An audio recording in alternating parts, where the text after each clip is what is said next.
सुंदरी ते मोर पहला प्यार रे, देख रहे सपना हो गे दीदार रे। रूपवती रूप तोर जोरदार है, कातिलाना अदा तोर नैना कटार है। ते बन जा मुर लैला मजनू बना ले रे, तोला देख के दिल धड़के मुर बार बार रे। मैं रायगढ़ वाला राजा तेरे पुरवाली रानी, आकर ले मुर से प्यार प्यार रे, आकर ले मुर से प्यार प्यार रे। हाँ मैं रायगढ़ वाला राजा तेरे पुरवाली रानी, आकर ले मुर से प्यार प्यार रे, आकर ले मुर से प्यार प्यार रे।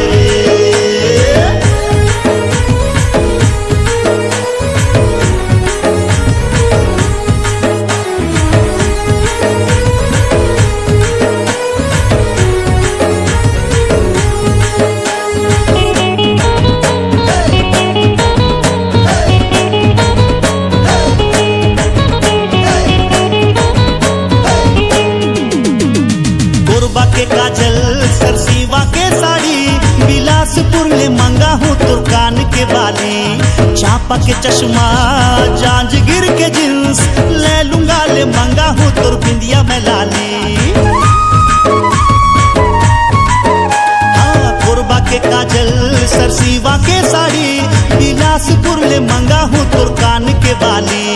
चापा के चश्मा जांजगीर के जींस, ले लूंगा ले मंगा हूँ तुर बिंदिया में लाली। दुल्हन बना हूँ तोला कर हूँ तोर सिंगार रे, मड़वा तरी पहिरा हूँ नया हार हार रे। मैं रायगढ़ वाला राजा तेरे पुरवाली रानी, आकर ले मुर से प्यार प्यार रे।